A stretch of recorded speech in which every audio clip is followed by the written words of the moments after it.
بسم اللہ الرحمن الرحیم۔ اے عالمی نجوم و جواہر کی یہ پکار، مجھ کو بھی دل میں شام و سحر کھولنا سکھا۔ پلکوں پہ میں بھی چاند ستارے سجا سکوں، میزان حق پہ مجھ کو گوہر کھولنا سکھا۔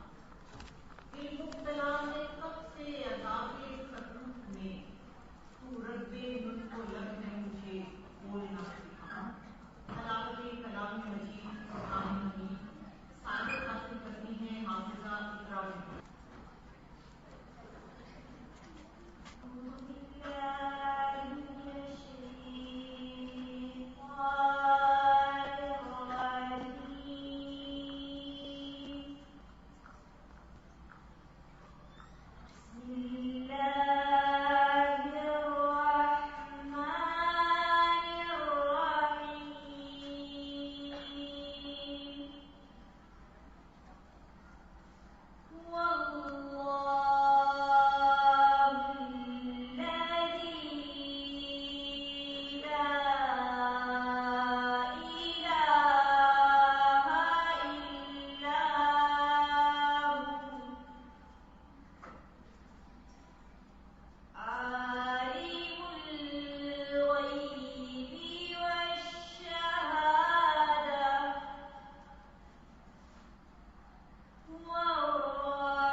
میری آواز کے صحراؤں میں پانی تجھ سے، کچھ کہیں میری تمناؤں میں وسعت پائی، آنکھ کے رنگ سماج کے معانی تجھ سے، تجھ سے آنکھوں نے لیا رنگ پرکھنے کا ہنر، لفظ کی جادوگری نطق میں جانی تجھ سے۔ ہدیہ عقیدت بحضور سرور کونین احمد مجتبیٰ محمد مصطفیٰ صلی اللہ علیہ وآلہ وسلم پیش کرتی ہیں اقرا کو۔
مقصد ہے، ایک ہدف ہے. وہ منزل کیا ہے، کہاں ہے، کیسی ہے، اس کا سراغ لگانا، اسے ڈھونڈ نکالنا ہمارا فرض ہے، تاکہ ہم اصل منبع حیات اور اصل مقصود حیات کو پا کر فطرت کے قریب ہوں. اور اس کے لیے ہمارے پاس کلام ربانی موجود ہے، جس میں سچا قانون منضبط ہے جو اللہ کی اطاعت کی طرف رہبری کرتا ہے اور اس کی نافرمانی سے روکتا ہے. قرآن کے مطالعہ کا اصل مدعا اللہ کی رضا ہوئی ہے، نہ کہ دنیاوی جاه و جلال اور مقبولیت عند الناس. حضرت امام حسین نے میدان کربلا میں فرمایا تھا کہ سیرت مصطفیٰ کی پیروی کو مقصد حیات سمجھ لینے والے نہ سکھوں کی کھنک سے مرعوب ہوتے ہیں، نہ طاقت سے مرعوب. دنیا طلبی، دولت اور اقتدار، ان تینوں سے بریت کا اعلان ہی خدا اور اس کے رسول صلی اللہ علیہ وآلہ وسلم سے تعلق کو مضبوط ترین بنا دیتا ہے. جس کی نظریں اس نہ ٹوٹنے والے تعلق پر لگی ہوں، کسی اور طرف بھلا کب دیکھتے ہیں. حاضرین محفل، کچھ لوگ فطرت سلیم کی دولت لے کر دنیا میں وارد ہوتے ہیں، جن کے دل کی کلیاں ابر رحمت کی تراوٹیں اپنے دامن میں سمیٹنے کے لیے بے قرار رہتی ہیں اور نور حق کی تنویریں ان کے دل میں روشن رہتی ہیں. ایسی ہی ایک شخصیت اس وقت ہمارے درمیان موجود ہیں. ڈاکٹر فرح نسیم ہاشمی صاحبہ ہیں. آپ نے سرگودا میں تعلیم پائی اور سرگودا کالج سے فارغ تحصیل ہو کر پنجاب یونیورسٹی سے 1980 میں ایم اے عربی کیا. 1981 سے 1983 تک سرگودا گرلز کالج میں پڑھایا. پھر شادی کے بعد اپنے شوہر کے ہمراہ اسلام آباد میں اسلامک یونیورسٹی اسلام آباد میں 1985 میں تدریس کے فرائض سر انجام دیے. اس کے بعد اپنے شوہر ڈاکٹر محمد ادریس زبیر صاحب کے ہمراہ گلاسکو یونیورسٹی سے حدیث سائنسز میں پی ایچ ڈی کیا. 1990 میں پی ایچ ڈی مکمل کرنے کے بعد اسلام آباد لوٹے اور دونوں نے دوبارہ انٹرنیشنل اسلامک یونیورسٹی میں بطور اسسٹنٹ پروفیسر پڑھایا. قرآن کی محبت بچپن سے والد نے دل میں ڈال دی تھی، اس لیے اب ایک لگن تھی کہ قرآن ہر دل میں ہر حال میں پہنچے. اس لیے اپنے شوہر ڈاکٹر محمد ادریس کے ہمراہ کے ساتھ انہوں نے خواتین کے لیے 1994 میں الہدیٰ انٹرنیشنل ویلفیئر فاؤنڈیشن قائم کیا. جلد ہی الہدیٰ انٹرنیشنل کی فارغ التحصیل طالبات کے ذریعے مکمل کورس مختلف شہروں میں برانچز اور قرآن کلاسز کے ذریعے متعارف ہوا. آج پاکستان میں سینکڑوں کلاسز صوت القرآن اور برانچز کے ذریعے یہ فریضہ سر انجام دے رہی ہیں. الہدیٰ کا مقصد قرآن و سنت کی صحیح تعلیم عام کرنا اور خدمت خلق کے ذریعے انسانیت کی خدمت کرنا ہے. پاکستان کے علاوہ بیرونی ممالک میں بھی کئی شاخیں قائم کی. کینیڈا میں الہدیٰ انسٹیٹیوٹ 2005 میں قائم ہوا. ڈاکٹر فرح ہاشمی صاحبہ اور ڈاکٹر ادریس زبیر صاحب جو 5 سال تک کینیڈا میں مقیم رہے اور الحمدللہ سینکڑوں خواتین نے وہاں قرآن کی تعلیم حاصل کی. سعودی عرب کے UAE، لندن اور جرمنی میں بھی ذیلی شاخیں مجموعی طور پر کام کر رہی ہیں. میں ان کے لیے یہ کہوں گی کہ میں اس کو دیکھوں تو جاگے شعور حال دیدہ، میں اس کو سوچوں تو ٹوٹے افق پہ صبح کی ہو، ردائے شب کو سمیٹے کرن تمنا کی، رہے حیات سے غفلت کا کاروان بنے. اس وقت ان کے ساتھ ہمارے ساتھ موجود ہیں کالج ہال میں. ان کے ساتھ آئی ہیں مسز سائمہ شہزاد صاحبہ جو کمشنر سرگودا کی بھابھی ہیں، اور میمونہ صاحبہ بھی ان کے ساتھ موجود ہیں. ہماری پرنسپل صاحبہ، وائس پرنسپل صاحبہ، ہمارا اسٹاف اور ہماری طالبات ان کے درس کو سننے کے لیے یہاں پہ موجود ہیں. میں اب کسی مزید تمہید کے بغیر ان کو دعوت دوں گی کہ وہ اپنے لیکچر کا آغاز کریں. شکریہ.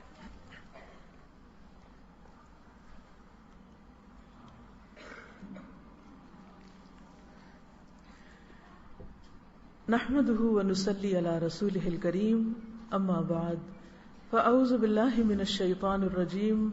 بسم الله الرحمن الرحيم. رب اشرح لي صدري ويسر لي امري واحلل عقدة من لساني يفقهوا قولي. محترمہ پرنسپل صاحبہ، معزز سٹاف اور عزیز طالبات، السلام علیکم ورحمۃ اللہ وبرکاتہ. مجھے آج اپنی اس مادر علمی میں واپس آ کر بہت زیادہ دلی خوشی ہو رہی ہے. ایک وقت تھا کہ جب میں سرخ دوپٹے میں فرسٹ ایئر کی طالبہ تھی، پھر یلو میں سیکنڈ ایئر کی تھی، پھر بلو میں تھرڈ ایئر کی تھی، پھر اس کے بعد گرین میں فورتھ ایئر کی. اس کے بعد یونیورسٹی سے واپس آ کر اس کالج میں 2 سال پڑھانے کا موقع بھی ملا، اور مختلف اور ایکٹیویٹیز بھی یہاں پر ساتھ ساتھ چلتی رہیں. مجھے یاد ہے وہ وقت جب ہم اس ہال میں بہت سی اور طالبات کے ساتھ مل کر مختلف ڈیبیٹس سنا کرتے تھے اور خوب تالیاں بجایا کرتے تھے، اور اسی طرح اور بھی بہت ساری ایکٹیویٹیز، کبھی اسپورٹس ڈے، کبھی کسی طرح. اسٹوڈنٹ ہونے کے ساتھ ساتھ میں نے ایکسٹرا کریکولر ایکٹیویٹیز میں بھرپور حصہ لیا. مجھے آپ سب میں اپنا ماضی یاد آ رہا ہے، لیکن انشاءاللہ مجھے امید ہے کہ آپ بھی ایک بھرپور مستقبل کی منتظر ہوں گی. میں آپ کا زیادہ وقت نہیں لوں گی، لیکن چند باتیں جو میں نے ان سالوں میں سیکھی، زندگی کے کچھ تجربات، اور اس کے ساتھ ساتھ قرآن مجید کی کچھ تعلیمات جو اس سارے عرصے میں میرے ساتھ رہا. حتیٰ کہ جب میں اس کالج میں ایک اسٹوڈنٹ تھی، اس وقت بھی میں اپنے فارغ وقت میں قرآن مجید میں سے جو کچھ پڑھتی تھی دوسری بچیوں کے ساتھ شیئر کیا کرتی تھی. باقی تمام چیزیں پس منظر میں چلی گئی، سارے شوق مان پڑ گئے، لیکن قرآن کی محبت اور قرآن کی خدمت سب سے غالب آ گیا، اور یہی زندگی کا ایک مشن بن گیا. اسی قرآن مجید میں سے چند باتیں آپ کے ساتھ شیئر کروں گی.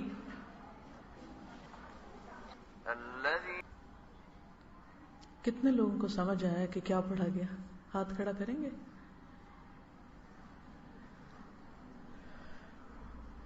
اس وقت میں نے آپ کے سامنے سورۃ الملک کی چند آیات قاری مشاری راشد کی آواز میں پلے کی ہیں. سورۃ الملک جس کی 30 آیات ہیں، رسول اللہ صلی اللہ علیہ وسلم نے فرمایا، جو شخص ان کو رات سونے سے پہلے پڑھے گا وہ عذاب قبر سے محفوظ رہے گا. قرآن مجید کی بہت اہم ترین صورتوں میں سے ہے. لیکن سوال یہ پیدا ہوتا ہے کہ ان 30 آیات کے پڑھنے میں آخر کیا بات ہے کہ جس پر اتنی بڑی بشارت سنائی گئی کہ انسان عذاب سے محفوظ رہے گا؟ تو یہ بات اس وقت سمجھ میں آتی ہے جب ان آیات کا ترجمہ سمجھ میں آتا ہے، اور ترجمے کے پیچھے جو ان آیات کا مفہوم اور مقصد ہے.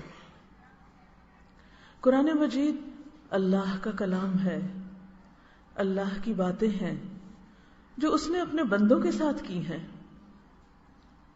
اللہ جو مالک الملک ہے، جو اس پوری کائنات کا بادشاہ ہے، جس نے ہم سب کو پیدا کیا ہے، جو ہم سب کو رزق دیتا ہے، جس کی طرف ہم سب کو لوٹ کر جانا ہے، جس نے ہماری ہدایت کے لیے کتاب بھیجی ہے، وہ ہم سے باتیں کرتا ہے. جی ہاں، وہ ہم سے باتیں کرتا ہے. کیا ہم نہ سنیں گے؟ اگر ہماری کوئی بات نہ سنے، ہماری بات پر کوئی توجہ نہ دے، اسے اہمیت نہ دے، تو ہمیں کیسا لگتا ہے؟ لیکن جب اللہ سبحانہ وتعالیٰ کی بات سنائی جا رہی ہو، اس کے قرآن کی، اس کی کتاب کی آیات کی تلاوت کی جا رہی ہو، تو بہت دفعہ ہمارا رویہ کیا ہوتا ہے؟ ہم سنتے نہیں، بولتے رہتے ہیں. حالانکہ اللہ تعالیٰ نے فرمایا، اذا قرئ القرآن فاستمعوا له وانصتوا لعلکم ترحمون. جب قرآن پڑھا جا رہا ہو تو خاموش رہو، غور سے سنو تاکہ تم پہ رحم کیا جائے، کیونکہ قرآن پاک اللہ سبحانہ وتعالیٰ کی رحمت ہے. قل بفضل اللہ وبرحمتہ فبذلک فلیفرحوا هو خیر مما یجمعون. کہہ دیجئے کہ اللہ کے فضل اور اس کی رحمت پر انہیں چاہیے کہ خوش ہو جائیں، یہ ہر اس چیز سے بہتر ہے جسے لوگ جمع کر رہے ہیں. دنیا میں جتنی بھی دولت ہے ان سب چیزوں سے بڑھ کر یہ دولت اللہ کا کلام ہے جو اللہ تعالیٰ نے براہ راست ہم سے کیا ہے. تو ہم سب پر یہ لازم ہے کہ جب کبھی ہم قرآن پاک کی تلاوت سنیں تو اس وقت خاموش ہو جائیں، اور پھر سننے کے ساتھ خاموشی کے ساتھ فرمایا فاستمعوا لہ، اسے غور سے سنو توجہ سے سنو. انسان کسی بھی چیز میں توجہ کب قائم رکھ سکتا ہے؟ اسی وقت جب اس کو بات سمجھ آ رہی ہو. کتنے حیرت کی بات ہے کہ باقی سب باتیں ہمیں سمجھ آتی ہیں اور ان کو ہم سمجھنا چاہتے ہیں، لیکن ایک اللہ کی بات اگر ہمیں سمجھ نہیں آتی تو سمجھنے کی تڑپ بھی نہ ہو، اس پر کوئی پریشانی بھی نہ ہو. نہیں، ہم سب کی زندگی میں کچھ وقت ایسا ضرور ہونا چاہیے کہ ہم سب یہ جانیں کہ اللہ سبحانہ و تعالیٰ نے اس کتاب میں ہم سے کیا کہا ہے، وہ ہم سے کیا چاہتا ہے. اس نے ہمیں پیدا کیا ہے، اس نے ہمیں یہاں بھیجا ہے، اس کی طرف ہمیں پلٹنا ہے اور پھر ہمارا حساب ہونا ہے. پھر ہم سب کا ایمان ہے کہ ایک جنت اور ایک دوزخ ہے. اس جنت میں جانے کا فارمولا اس کتاب میں بتایا گیا ہے. اس نے کھول کھول کر ایک ایک بات ہمیں بتا دی ہے کہ ہمیں اس دنیا کی کامیابی اور آخرت کی کامیابی کس طرح حاصل کرنا ہے. اب یہ ہمارا فرض بنتا ہے کہ ہم اس کی کتاب کو، اس کے کلام کو، اس کی بات کو غور سے سنیں اور سمجھ کر سنیں. الحمدللہ یہاں 100% پڑھے لکھے لوگ ہیں اور ہائیلی کوالیفائڈ لوگ موجود ہیں، لیکن ہماری یہ کوالیفیکیشن اسی وقت کمپلیٹ کوالیفیکیشن ہوگی جب ہمیں اللہ کی کتاب سمجھ آئے گی. دنیا میں ہم سب نے بہت سی کتابیں پڑھی، بہت سے لوگ کتابی کیڑا بھی ہوتے ہیں، ایک ایک کتاب کو چاٹ جاتے ہیں. بعض لوگ مسلسل پڑھتے ہیں، اگرچہ اوور آل اب پڑھنے کا شوق ختم ہوتا چلا جا رہا ہے، لیکن پھر بھی الحمدللہ بہت سے لوگ بہت کچھ پڑھتے رہتے ہیں. یہاں پر آپ کالج تک پہنچتے ہوئے کم از کم 10-12 سال تو آپ نے پڑھا، اور اس دوران بے شمار کتابیں پڑھی ہوں گی، اپنی اسائنمنٹس کے لیے، ریسرچ کے لیے اور بھی زیادہ پڑھی ہوں گی. جب ہم اللہ تعالیٰ کے پاس واپس پہنچیں گے اور اگر اس نے ہم سے یہ پوچھا کہ اتنی کتابیں پڑھی تھی، میری کتاب کیوں نہ پڑھی، کیا ہم یہ کہہ سکیں گے کہ اللہ تعالیٰ ہمارے پاس وقت نہیں تھا؟ اگر دنیا کی کتابیں پڑھنے کے لیے وقت ہے تو یقیناً اللہ کی کتاب پڑھنے کے لیے بھی وقت ہے اور ہونا چاہیے، اور ہمیں وقت نکالنا چاہیے. کہیں ہم اندھیرے میں نہ رہیں.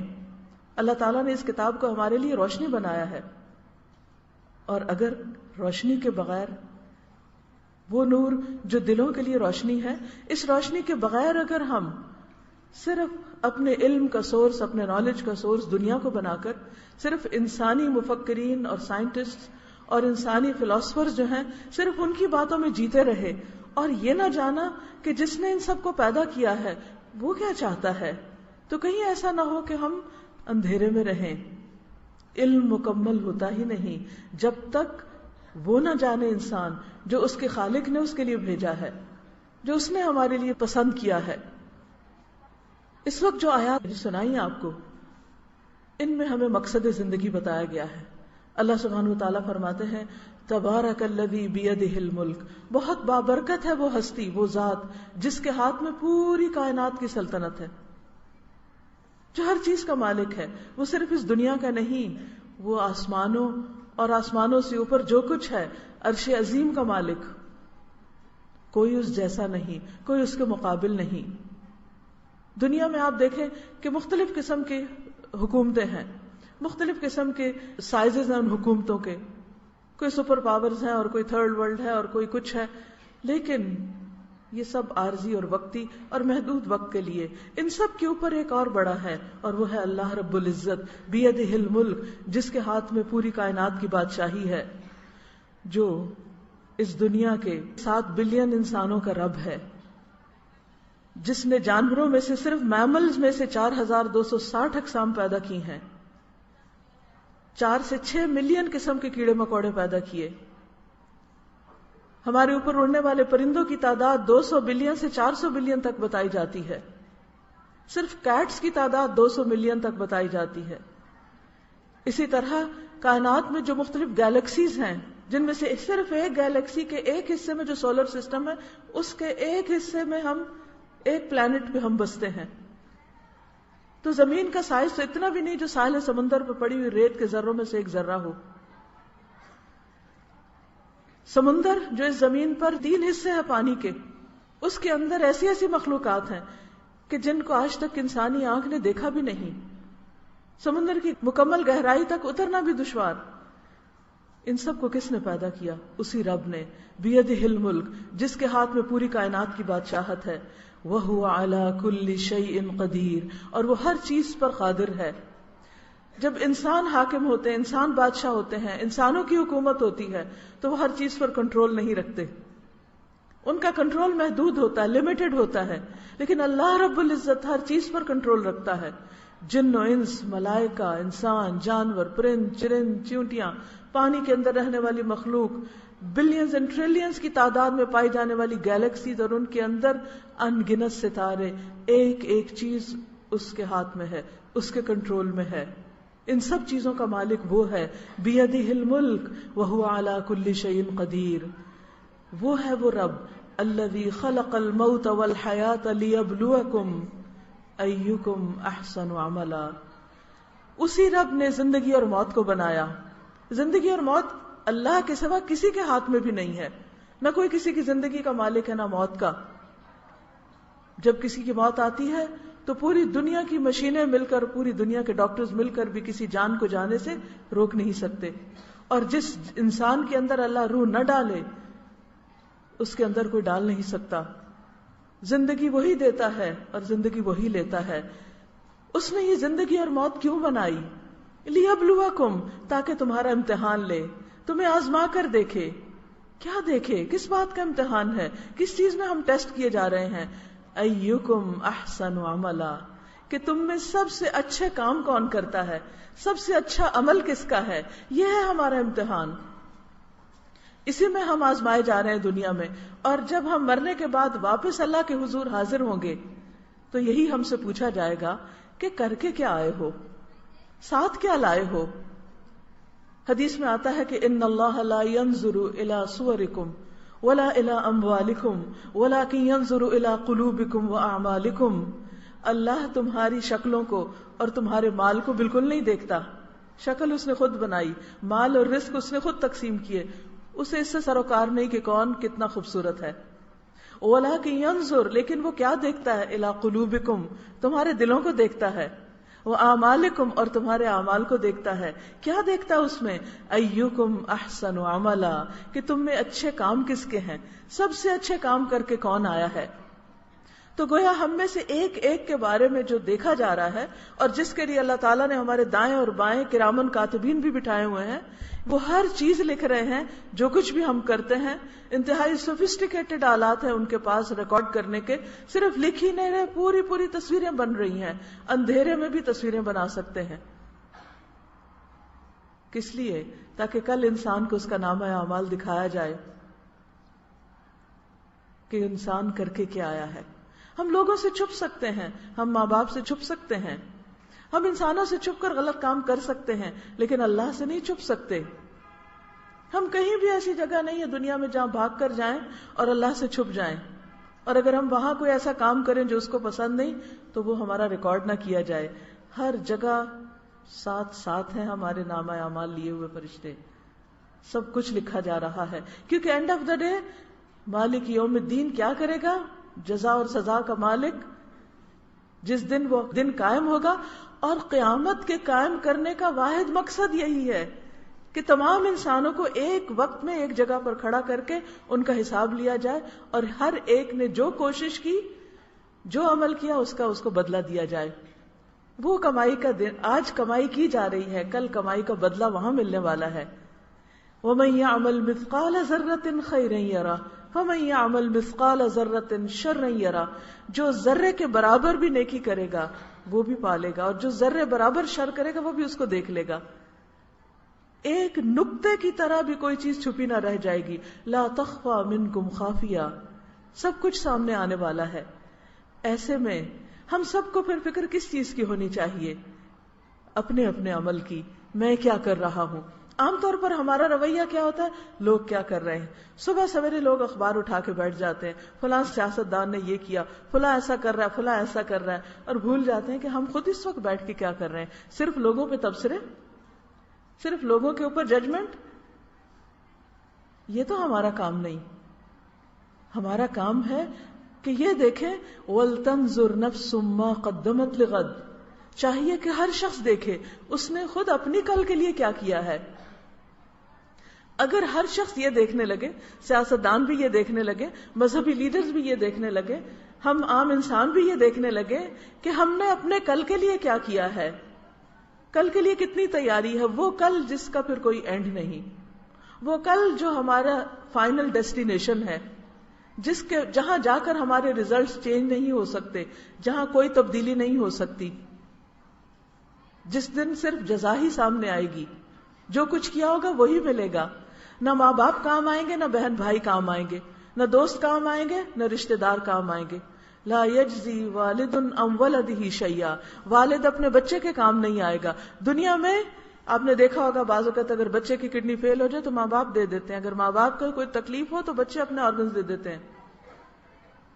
دنیا میں ایک دوسرے کے لیے بڑی بڑی قربانیاں کی جاتی ہیں، لوگ اپنی جانیں تک قربان کر دیتے ہیں دوسروں کے لیے. لیکن اس دن نہ کوئی جان قربان کرے گا اور نہ کسی کے پاس مال ہوگا اور نہ کسی کے پاس اپنا کوئی ایسا عمل، کیونکہ ہر شخص کیا چاہے گا، یوم یفر المرء من اخیہ وامہ وابیہ وصاحبتہ وبنیہ لکل امرئ منہم یومئذ شأن یغنیہ. جس دن ہر شخص بھاگے گا کس سے؟ اپنے بھائی سے. دنیا میں بھائی کو تکلیف ہوتی ہے ہم بھائی کی طرف بھاگتے ہیں کہ بہنیں صدقے قربان جاتی ہیں بھائیوں کے، لیکن اس دن ان کو بھی کوئی نہیں دیکھے گا. یوم یفر المرء من ابیہ، اپنے باپ سے، وامہ اور اپنی ماں سے، وبنیہ اور اپنے بیٹے سے، وصاحبتہ اور اپنی بیوی سے. اور ہر شخص کے اوپر اپنی ایسی حالت ہوگی جو اس کو دوسرے سے بے نیاز کر دے گی. کوئی بھی شخص کسی کے کام نہیں آئے گا، ہر شخص دوسرے سے بھاگے گا کہ کوئی مجھ سے کچھ مانگ نہ لے.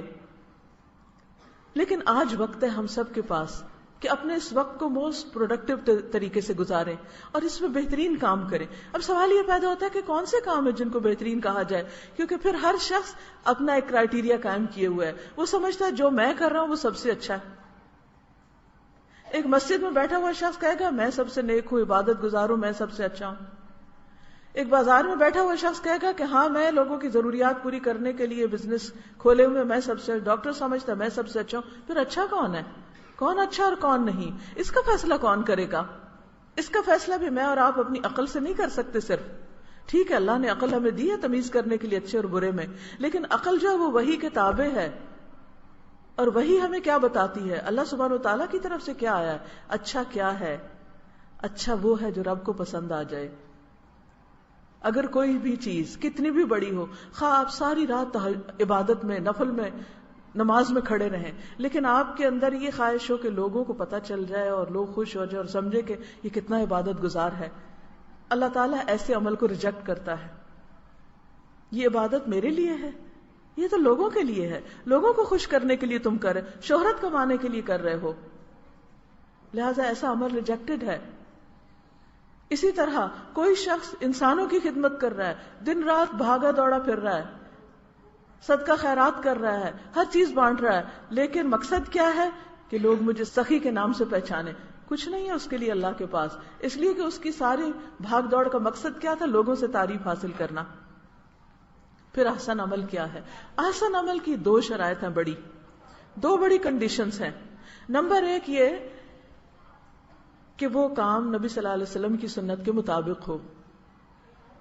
نبی صلی اللہ علیہ وسلم کی سنت کے مطابق، ہاں، یعنی عبادات میں خاص طور پر اگر کوئی چیز انسان اپنی عقل سے کرتا ہے، مثلا اگر کوئی شخص یہ کہتا ہے کہ نماز پڑھنے کا کیا فائدہ کہ ہم وضو کریں اور کھڑے ہوں اور بیٹھیں اور رکوع کریں اور سجدہ کریں، بیٹھے بیٹھے جہاں دل چاہے کچھ بھی پڑھ لیں نماز ہو جائے گی، اور اللہ تعالیٰ کو نمازیں نہیں چاہیے، وہ تو یہ دیکھتا ہے تم بندوں کے ساتھ کتنے کائنڈ ہو. اگر کوئی شخص صرف اتنی بات کہتا ہے تو یہ اس نے خود سے ہی دین بنا لیا. دیکھا یہ جائے گا کہ نبی صلی اللہ علیہ وسلم نے نماز کے بارے میں کیا کہا ہے. آپ نے تو بتایا کہ قیامت کے دن سب سے پہلا سوال ہی اس کے بارے میں ہوگا. پھر آپ نے خود فرمایا صلو کما رأیتمونی اصلی، نماز ایسے پڑھو جیسے میں پڑھتا ہوں. تم نماز میں خود ساختہ طریقے نہیں اختیار کر سکتے کہ تم کرسی پہ بیٹھے بیٹھے کہو کہ میں بس کچھ دعائیں پڑھ لیتا ہوں اور میری نماز ہو گئی، یا یہ کہ ہم تو اشکوں سے وضو کرتے ہیں اور دل کی نماز پڑھتے ہیں. نہیں، یہ کافی نہیں ہے. ہمیں نماز اسی طرح پڑھنی ہوگی جیسے نبی صلی اللہ علیہ وسلم نے پڑھی. روزہ اگر کوئی کہے کہ چلو میں ڈائٹنگ کر لیتا ہوں اور کچھ نہیں کھاتا پیتا تو روزہ ہو جائے گا، نہیں، اس طریقے سے، اس نیت اور شعور کے ساتھ. اسی طرح اگر کوئی کہے کہ اب ذوالحج میں ہی حج کرنے کا کیا فائدہ، میں جب چاہوں حج پہ چلا جاؤں، وہاں کا چکر ہی لگانا نہ لگا کے آ جاؤں گا، ایک ٹور لے لیتا ہوں، نہیں، یہ حج نہیں ہوگا. حج آپ کو 9 ذوالحجہ کو عرفہ کے میدان میں زوال آفتاب کے بعد وہاں قیام کرنے سے ہی آپ کا حج ہوگا. تو کسی بھی نیک عمل، اچھے عمل کے لیے پہلا کرائیٹیریا اور پہلی شرط یہ ہے کہ وہ نبی صلی اللہ علیہ وسلم نے جس طریقے پر عبادات اور طریقہ سکھایا ہم کو کرنے کا، اس کے مطابق ہو. دوسری بڑی چیز یہ ہے کہ وہ عمل اللہ کے لیے خالص ہو. مثلاً آپ کسی غریب کے کام آتے ہیں، بہت بہترین چیز ہے. آپ کسی دکھی کی مدد کرتے ہیں، آپ ڈاکٹر ہیں، انجینئر ہیں، سائنٹسٹ ہیں، کچھ بھی ہیں، اسلام ہمیں اس سے روکتا نہیں، بلکہ میں یہ سمجھتی ہوں کہ مسلمز کو اور اسٹوڈنٹس کو دن رات محنت کرنی چاہیے اور اپنے دین اور اپنے ملک کا نام روشن کرنا چاہیے. دنیا کی اقوام میں پڑھ لکھ کر آگے جانا چاہیے، اس میں ان کو کمپیٹ کرنا چاہیے. یاد رکھیے، کوئی قوم دنیا میں اس وقت تک پاورفل نہیں ہو سکتی جب تک وہ دنیاوی علوم میں مضبوط نہیں ہوتی. آپ صرف اپنی پڑھائی کو، یہ ڈگری کو صرف وقت گزارنے کا ذریعہ نہ سمجھیں، واقعی اس وقت سے صحیح فائدہ اٹھائیں اور پوری محنت کریں، وقت کا صحیح استعمال کریں، اور پھر جب آپ آگے جائیں تو ایک محنتی قوم کے طور پر پاکستان کا نام روشن کریں. اگر ہم دنیا کی تعلیم میں پیچھے ہیں تو کوئی قوم ہمیں آگے نہیں کر سکتی. کسی طرح ہم اسلام کو، مسلمانوں کو، پاکستان کو عزت نہیں دے سکتے جب تک کہ ہم یہ کام نہ کریں. پھر آپ دیکھیے، اللہ سبحانہ و تعالیٰ نے جب آدم علیہ السلام کو پیدا کیا تو اس سے پہلے فرشتوں سے کہا کہ میں انسان کو پیدا کرنے والا ہوں. تو فرشتوں نے کہا کہ ہم عبادت کرتے ہیں تو انسان کو پیدا کرنے کی کیا ضرورت ہے؟ ہم آپ کی تسبیح کرتے ہیں، حمد و ثنا بیان کرتے ہیں، اگر انسان کو بھی صرف تسبیح کرنی تو ہم پہلے سے ہی کر رہے ہیں. انسان دنیا میں فتنہ فساد کرے گا. تو اللہ تعالیٰ نے آدم علیہ السلام کو کچھ چیزوں کے نام سکھایا اور پھر فرمایا کہ تم ان کے سامنے پیش کرو. فرشتوں سے بھی اس سے پہلے پوچھا، لیکن فرشتے ان چیزوں کے نام نہیں بتا سکے، آدم نے بتائے. اور یہاں پھر فرشتوں کو حکم دیا کہ آدم کے آگے سجدہ کرو. یہ سجدہ کس بنا پر تھا؟ علم کی بنا پر تھا. کون سا علم تھا؟ چیزوں کا علم تھا، کائنات کا علم تھا. تو کائنات کا علم، مختلف سائنسز کا علم حاصل کرنا، یہ بھی عبادت بن جاتا ہے اگر انسان اس کو بھی صحیح نیت کے ساتھ کرتا ہے. لیکن یاد رکھیے کہ اس علم کی بنا پر آدم کو برتری تو حاصل ہوئی، لیکن شیطان کے بہکاوے میں آ گئے. تو اس لیے صرف یہ علم کافی نہیں ہوتا، اس کے ساتھ بے حد ضروری ہے کہ ہم دوسرا علم، یعنی علم ہدایت، قرآن مجید کا علم بھی حاصل کریں. دنیا میں آپ ہائیسٹ ڈگریز لیجئے، ایک نہیں کئی ایک پی ایچ ڈیز کیجئے، اسلام آپ کو بالکل نہیں روکتا ایز لانگ ایز یہ نفع مند علم ہے. کیونکہ نبی صلی اللہ علیہ وسلم نے خود دعا سکھائی ہے، اللہم انی اسألک علما نافعا، اے اللہ میں تجھ سے نفع مند علم کا سوال کرتا ہوں، ایسا علم جس سے مجھے فائدہ پہنچے، جس سے دوسروں کو فائدہ پہنچے. تو یہ بے حد ضروری ہے کہ ہم وہ سارے علوم سیکھیں اور اچھی طرح ایکسیلنس کے لیول پہ سیکھیں جس سے انسانیت کو فائدہ پہنچے. لیکن اس کے ساتھ ساتھ یہ بھی بہت ضروری ہے کہ ہم اچھا انسان بننے کے لیے دین کا علم بھی حاصل کریں، قرآن مجید کو سمجھیں، اس کو پڑھیں، اس کے لیے وقت نکالیں، اور ہر روز تھوڑا تھوڑا تھوڑا تھوڑا پڑھتے پڑھتے بہت جلد ہم اس کو پورے کا پورا پڑھ سکتے ہیں. اب تو الحمدللہ انٹرنیٹ پر بھی بہت سہولت حاصل ہے، سی ڈیز اور کیسٹس بھی موجود ہیں، ٹیچرز موجود ہیں، ایسی کلاسز موجود ہیں کہ جن میں آپ جا کر اپنا وقت لگا کر قرآن مجید کو براہ راست سمجھ سکتے ہیں. اللہ تعالیٰ قرآن مجید کے بارے میں بار بار فرماتے ہیں وَلَقَدْ يَسَّرْنَا الْقُرْآنَ لِلذِّكْرِ فَهَلْ مِن مُدَّكِرٍ، ہم نے قرآن کو نصیحت کے لیے بہت آسان کر دیا ہے. ہے کوئی نصیحت حاصل کرنے والا؟ ہے کوئی سمجھنے والا؟ لہٰذا جو بھی نیت کرے گا، ارادہ کرے گا، شوق رکھے گا، وہ راستہ پالے گا. مشکل نہیں ہے، بہت آسان ہے. دنیا کے تمام علوم کے مقابلے میں سب سے پرفیکٹ، کامل اور مکمل علم اور بہت آسان علم. لہذا بے حد ضروری ہے کہ ہم سب اس بات کا تہیہ کر لیں کہ اپنی آخرت، کیونکہ کامیاب انسانوں کی صفت یہ ہوتی ہے کہ وہ اپنے اینڈ کو دیکھ کے سفر شروع کرتے ہیں. ہم سب کا اینڈ، اختتام کہاں ہے؟ ہم سب کہاں جا کر رکیں گے؟ ایک اختتام ہے ہماری زندگی کے آخر تک، اور ایک اختتام ہے پھر قیامت کے دن، جس کے بعد یا جنت ہے یا جہنم ہے. اس دن ہم سے کیا پوچھا جائے گا، ہمیں اس کی تیاری کرنا لازم ہے. آپ کچھ بھی پڑھیے، کچھ بھی بنیے، لیکن اس دن کی تیاری کو نہ بھولیے. یہ ہم سب کے لیے لازم ہے، اور اس کے لیے ہر دم اچھے اچھے کام کرنے کے منصوبے بنائیے. جو کچھ آپ موجودہ کر رہے ہیں اس میں اپنی نیت کو اچھا کر لیجیے، ہر چیز عبادت ہو جائے گی، ہر چیز اجر و ثواب کا باعث ہوگی. جو کچھ بھی آپ پڑھ رہے ہیں اس پڑھنے سے 2 نیتیں کر لیں. ایک تو یہ کہ مجھے اس کو پڑھ کر اچھا انسان بننا ہے، اور دوسرے یہ کہ دوسرے انسانوں کو فائدہ پہنچانا ہے. آج بھی آپ دیکھیں کہ پاکستان کی میجورٹی پاپولیشن جو ہے وہ پڑھنے لکھنے کی فیسلٹی سے محروم ہے. لاکھوں بچے روز ایسے پیدا ہوتے ہیں جن کے پاس کوئی اسکول نہیں، کوئی ٹیچر نہیں، ان کے پاس کوئی سہولیات نہیں. آپ ان چند خوش قسمت ترین لوگوں میں سے ہیں کہ جن کو اتنی اچھی درسگاہ ملی، استاد ملے، موقع ملا، آپ بہت کچھ سیکھ سکتے ہیں. ان کے بارے میں سوچئے جن کے پاس ایسی کوئی فیسلٹی نہیں. اگر ہم میں سے ہر طالب علم یہ تہیہ کر لے کہ وہ صرف نبی صلی اللہ علیہ وسلم کی اس سنت پر عمل کرتے ہوئے جو جنگ بدر کے قیدیوں کو آپ نے کہا تھا کہ ہمارے 10 بچے پڑھا دو، حالانکہ وہ نان مسلمز تھے، ان کو بھی آپ نے آفر کی کہ آپ کا سارا جو فدیہ ہے وہ معاف ہو جائے گا اگر تم ہمارے 10 بچے پڑھا دو گے. اگر آپ میں سے ہر اسٹوڈنٹ اس کالج کی، صرف اس کالج کی، جبکہ اور سینکڑوں کالج موجود ہیں، صرف اگر آپ بھی یہ تہیہ کر لیں کہ ہم اپنی زندگی میں 10 ان پڑھ بچوں کو پڑھا دیں گے، تو آپ دیکھیے کہ پاکستان علم سے روشن ہو جائے گا، بے شمار لوگوں کو فائدہ پہنچے گا. تو جو کچھ آپ پڑھ رہے ہیں، جو کچھ بھی آپ سیکھ رہے ہیں، جو بھی سبجیکٹس آپ سیکھ رہے ہیں، ان کو غور و فکر کے ساتھ سیکھیے. یہ دیکھیے کہ اس سے آپ کو کیا بینیفٹ ہوگا اور آپ دوسروں کو کیسے بینیفٹ کر سکتے ہیں. تو ایکم احسن عملا، کہ جو آپ کر رہے ہیں اس کو بہترین طریقے سے کریں. اور دوسرا یہ کہ اپنے فیوچر کے لیے، اپنی دنیا میں رہنے کے لیے جو بھی سکلز ہم کو آنی چاہیے ان سب کے بارے میں بھی آپ ایکسیلنس کے لیول پر محنت کریں اور ان کو حاصل کریں. ہر خاتون، ہر بچی مستقبل کی ماں ہے، ایک بیوی ہے. اسے ایک نئے خاندان میں جانا ہوتا ہے. اس کے دوسروں کے ساتھ ریلیشن شپس کیسے ہونے چاہیے، یہ سب بھی ہمیں سیکھنا ہے. کیونکہ عورت کی تکمیل اس وقت ہوتی ہے جب وہ ماں بنتی. عورت کے پاس جو کچھ بھی ہو، جب تک وہ ماں نہیں بنتی اس کو سب کچھ ادھورا لگتا ہے. اس کا یہ مطلب نہیں کہ اگر کسی کا بچہ نہیں تو وہ اس کی تو بڑی بدقسمت ہے کہ نہیں. ہمارے سامنے ازواج مطہرات کی مثال حضرت عائشہ رضی اللہ تعالیٰ عنہ کے بچے نہیں تھے. انہوں نے تعلیم کے ذریعے نہ صرف یہ کہ عورتیں بلکہ مردوں کو بھی پڑھایا اور امت کو ایک طرح سے بے شمار ذخیرہ دیا علم کا. صرف ان سے 2210 روایات ہیں حدیث کی. بعض صحابہ کہتے ہیں کہ ہم نے حضرت عمر کا خطبہ سنا، ابو بکر کا خطبہ سنا، لیکن جو خطبہ حضرت عائشہ کا ہوتا تھا وہ کسی اور کا نہیں ہوتا تھا. تو انہوں نے اپنی اس کمی کو اس طرح پورا کیا. لیکن میں میجورٹی کی سب بات کر رہی ہوں کہ آپ بچیاں کل کی مائیں ہوں گی. ایک اچھی ماں کیسے ہوتی ہے، بچوں کی تربیت کیسے کی جاتی ہے، یہ علم حاصل کرنا آپ پر فرض ہے. کیونکہ آپ کی گود سے اگلی نسل پیدا ہوگی، پروان چڑھے گی. اگر یہ گود روشن ہوگی، ماں کو یہ پتا ہوگا کہ اس کی کیسی ماں ہونا چاہیے، کس طرح اپنے بچوں کو پالنا چاہیے، تو آپ ایک صحت مند جنریشن کو جنم دیں گے اور پاکستان کو بہترین نسلیں دیں گے.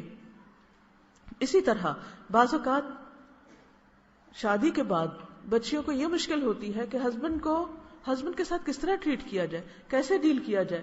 اور لیٹلی بہت افسوس کے ساتھ کہنا پڑتا ہے کہ بعض اوقات بہت ہائیلی کوالیفائڈ بچیاں صرف یہ نہ جاننے کی وجہ سے اپنے گھر توڑ بیٹھتی، یا ان کی زندگی میں ایک بہت بڑا خلا آ جاتا ہے، یا شادی کے بعد ہیپی نہیں رہتی، ہیپی لائف کے گر نہیں جانتی. تو یہ علم بھی سیکھنے کا ہے، یہ بھی جاننے کا ہے. پھر اسی طرح خاندانوں کے اندر ریلیشن شپس کیسے ہونے چاہیے، ہم اپنے بہن بھائیوں کے ساتھ کیسے رہیں، ہم اپنے سسرالی رشتوں کے ساتھ کیسے رہیں. جو لوگ ہم سے محبت کرتے ہیں ان کے ساتھ رہنا تو پھر آسان ہوتا ہے. لیکن جہاں زندگی میں چیلنجز ہوتے ہیں، جہاں بعض اوقات آپ کو حسد کا شکار ہونا پڑتا ہے، جہاں بعض اوقات آپ کو ایل فیلنگز کا سامنا کرنا پڑتا ہے، وہاں آپ ایک اچھے انسان کیسے بن کے رہیں، وہاں آپ بااخلاق کیسے بن کے رہیں. یہ ایک بہت بڑا فن ہے، یہ جاننا ضروری ہے. اسی طرح آپ عام انسانوں کے لیے کس طرح فائدہ مند ہوں، کیونکہ یہ تمام چیزیں جو ہیں یہ ہمارے لیے اجر اور ثواب کا باعث ہوں گی اگر ان کو آسان طریقے سے کریں گے. کیونکہ ہمارا ٹیسٹ ہے کیا؟ لِيَبْلُوَكُمْ أَيُّكُمْ أَحْسَنُ عَمَلًا. امتحان ہی اس بات کا ہو رہا ہے. ایک ٹیسٹ تو آپ دیتے ہیں نا اسکول کالج میں کوئی ڈگری حاصل کرنے کے لیے، لیکن ایک ٹیسٹ میں اللہ نے ہم کو ڈالا ہے پیدائش کے بعد، اور وہ کیا ہے؟ وہ یہ دیکھنا چاہتا ہے کہ جس مخلوق کو میں نے عقل دی، بولنے کی صلاحیت دی، بہت کچھ سوچنے سمجھنے کے لیے دل دیا، وہ مخلوق اس دنیا میں کیسے زندگی بسر کرتی. انڈیویجولی ایک ایک کا حساب ہونے والا ہے، ایک ایک سے پوچھا جانے والا ہے کہ تم نے زندگی کس طرح بسر کی. لہٰذا ایک ایک دن ہمیں سوچ سمجھ کے گزارنا چاہیے، اور ہر دن کا ہمیں جائزہ اور احتساب کرنا چاہیے. وَلْتَنْظُرْ نَفْسٌ مَا قَدَّمَتْ لِغَدٍ. ہر شخص کو اپنے اوپر خود نظر رکھنی چاہیے کہ اس نے کل کے لیے کیا تیاری کی ہے. آپ کی زندگی کا ایک ایک کام عبادت بن سکتا ہے اگر آپ اس کو انسانوں پر احسان جتانے کے لیے نہیں، اللہ کی رضا کے لیے کریں. مثلاً اگر آپ گھر جاتے ہیں اور آپ کو کوکنگ کرنی پڑتی، تب دو رویے ہیں. ایک تو یہ کہ آپ غصے میں اور بولتے ہوئے اور دوسروں پر احسان جتاتے ہوئے وہ کام کریں اور پورے گھر کا ماحول خراب کر دیں اور موڈ آف کر لیں. اور ایک یہ ہے کہ آپ اس کو جنت میں لے جانے والے کاموں میں سے ایک کام سمجھ کر کریں، کیونکہ کھانا کھلانا ایمان کا حصہ ہے. کھانا کھلانا ان اعمال میں سے ہے جو جنت میں لے جانے والے ہیں. نبی صلی اللہ علیہ وسلم جب مدینہ آئے، عبداللہ بن سلام نے جو پہلی سپیچ آپ کی سنی وہ کیا تھی؟ یا ایھا الناس افشوا السلام وَأَطْعِمُوا الطَّعَامَ وَصَلُّوا وَالنَّاسُ نِيَامٌ تَدْخُلُوا الْجَنَّةَ بِسَلام.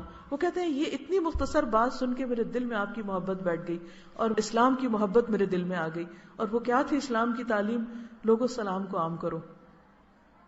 سلام کو عام کرنے سے ریلیشن شپس اچھے ہوتے ہیں. کالج میں آپ ہر ایک کو سلام کریں، ضروری نہیں صرف اپنی فرینڈس کو، کیونکہ نبی صلی اللہ علیہ وسلم نے فرمایا اس کو بھی سلام کرو جس کو تم جانتے ہو، اس کو بھی کرو جس کو نہیں جانتے. کہیں بھی جائیں، کسی بھی مجلس میں، کسی شادی بیاہ پارٹی میں، کہیں بھی ہر ایک کو گریٹ کریں، ہر ایک کو آگے بڑھ کے ملیں. مسکراتا ہوا انسان، دوسروں کی کیئر کرنے والا انسان سب کا محبوب ہوتا ہے. اور اپنی ذات میں مگن اور صرف اپنے خود پسند انسان، وہ کسی کو بھی اچھا نہیں لگتا. خود غرض لوگ کسی کو اچھا نہیں لگتے. لہذا نبی صلی اللہ علیہ وسلم کی اس سنت پر اگر عمل کرتے ہوئے آپ ہر ایک کو سلام کریں، ہر ایک کو گریٹ کریں، جو دور سے گزر رہے ہیں صرف اسمائل پاس کر رہے ہیں، تو آپ ایک بہت زبردست عبادت کر رہے ہیں. آپ صلی اللہ علیہ وسلم نے فرمایا تم جنت میں نہیں جا سکتے جب تک کہ تمہارے اندر ایمان نہ ہو.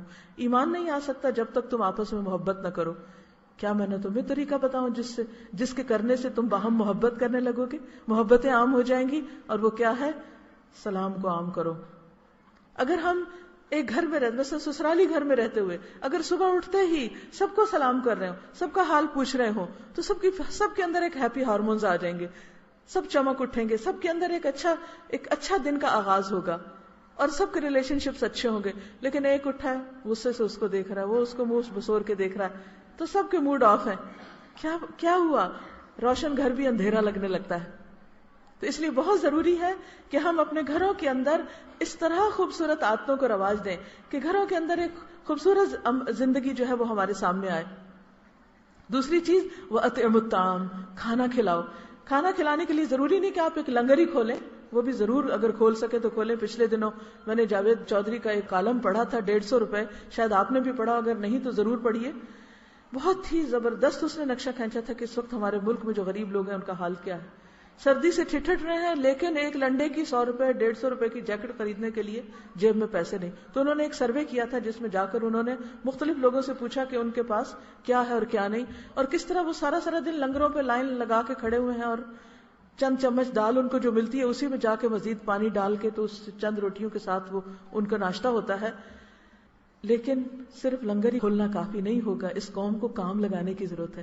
اللہ نے ہمیں جو کروڑوں کی آبادی دی اور ہر ایک کے پاس 2 ہاتھ ہیں، اگر ہم سب لگ جائیں تو ہماری گلیاں صاف ستھری ہو جائیں، اگر ہم سب لگ جائیں تو ہماری خالی زمینیں سرسبز ہو جائیں اور ہمیں گندم امپورٹ نہ کرنی پڑے، ہم ایکسپورٹ کرنے والے ہوں اور ہمارے ملک میں پھر کبھی شوگر کی کمی نہ ہو. اتنی زمین پیاری اللہ نے ہم کو دی ہے. مجھے دنیا کے بہت سے ممالک میں جانے کا اتفاق ہوا، بہت جگہ کے پھل سبزیاں کھانے کا موقع ملا. بلا مبالغہ کہتی ہوں جو کچھ اللہ نے ہمیں دیا ہے یقین کریں مجھے کہیں نظر نہیں آیا. جو ہمارے پھولوں میں رنگ اور خوشبو ہے، جو ہمارے سیبوں میں ذائقہ اور خوشبو ہے، وہ باہر کے سجے ہوئے پھلوں میں خوشبو نہیں ہے. وہ دیکھنے میں بہت حسین ہے لیکن اس کے اندر وہ ٹیسٹ اور وہ رنگ اور خوشبو نہیں ہے.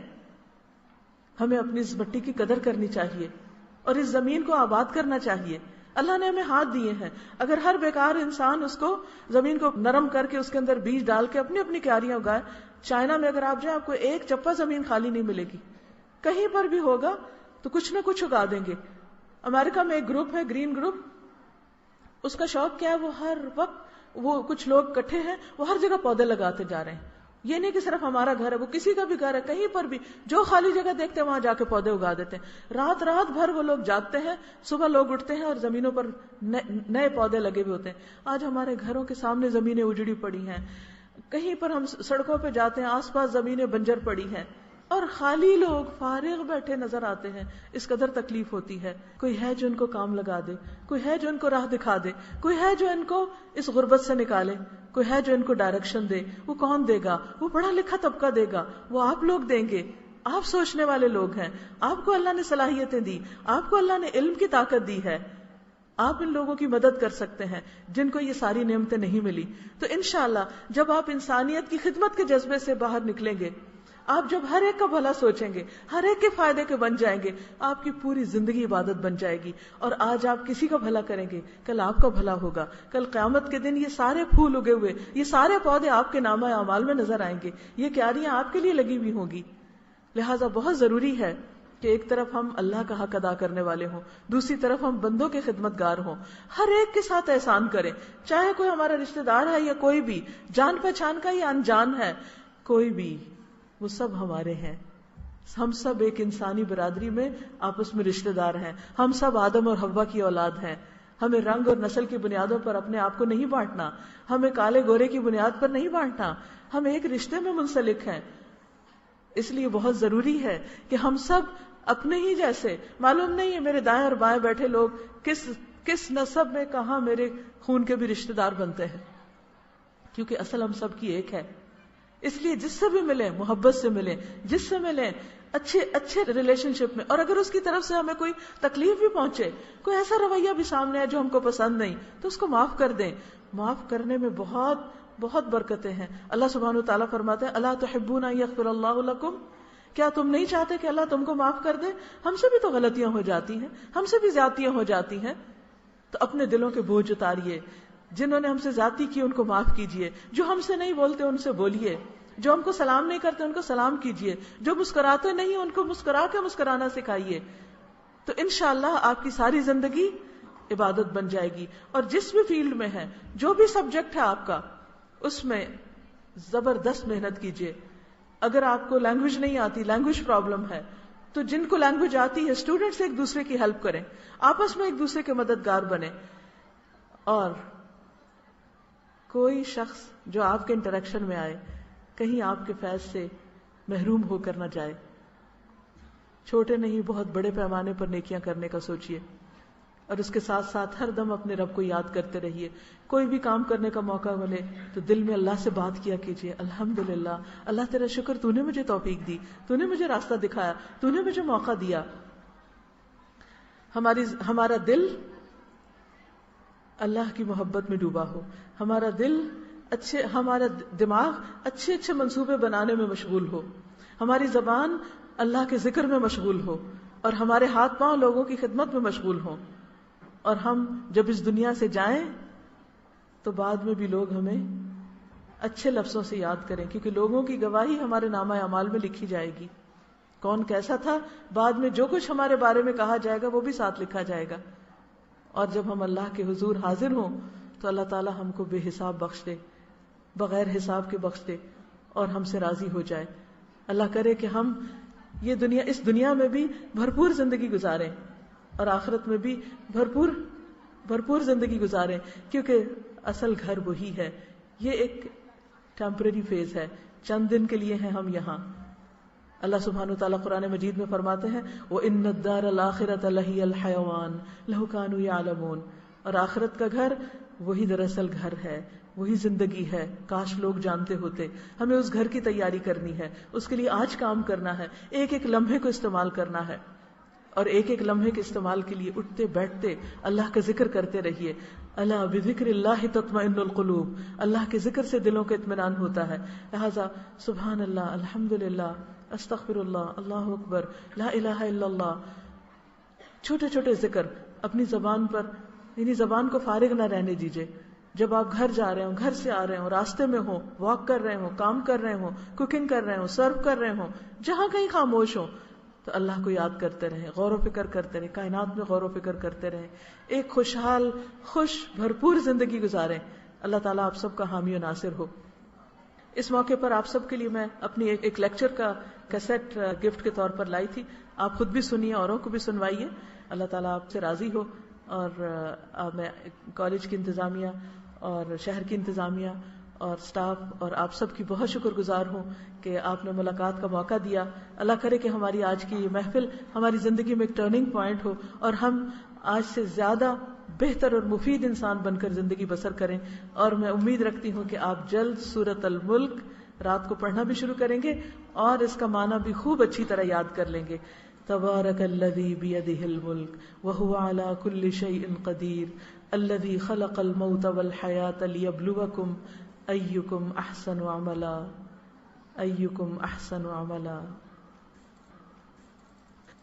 معاشرے میں پردے کا کیا کانسیپٹ ہوتے ہیں، ہم دوسرے کے لیے کیسے بہتر ثابت ہو سکتے ہیں، ان ساری چیزوں کے لیے انشاءاللہ جب آپ قرآن مجید کا مطالعہ کریں گے تو آپ کے سارے سوالوں کے جواب جو ہیں وہ واضح ہو سکتے ہیں. ہم دوسروں کے لیے کیسے بہتر ثابت ہو سکتے ہیں، اس کا جواب تو میں نے ابھی دیا. دیکھیے کہتے ہیں کہ کون سا فرقہ بالکل ٹھیک ہے. آپ دیکھیے اسلام میں تو فرقہ واریت کا کوئی کانسیپٹ ہی نہیں ہے. اسلام تو خود اسلام ہے اور ہمیں اللہ سبحانہ وتعالیٰ نے جو ہدایت کے لیے بھیجا ہے اپنی کتاب کو اور اپنے رسول کو، تو یہ چیزیں ہمارے لیے کافی ہیں. سبحان اللہ والحمد للہ ولا الہ الا اللہ واللہ اکبر ولا حول ولا قوة الا باللہ العلی العظیم. اللہم صل علی محمد وعلی آل محمد کما صلیت علی ابراہیم وعلی آل ابراہیم انک حمید مجید. اللہم بارک علی محمد وعلی آل محمد کما بارکت علی ابراہیم وعلی آل ابراہیم انک حمید مجید. ربنا آتنا فی الدنیا حسنۃ وفی الآخرۃ حسنۃ وقنا عذاب النار. ربنا لا تزغ قلوبنا بعد إذ هديتنا وهب لنا من لدنك رحمة إنك أنت الوهاب. ربنا هب لنا من أزواجنا وذرياتنا قرة أعين واجعلنا للمتقين إماما. یا اللہ پاک جو کچھ ہم نے پڑھا ہے، سنا ہے، ہمیں اس پر عمل کی توفیق عطا فرما. اللہ ہمارے دلوں میں اپنی محبت پیدا کر دے.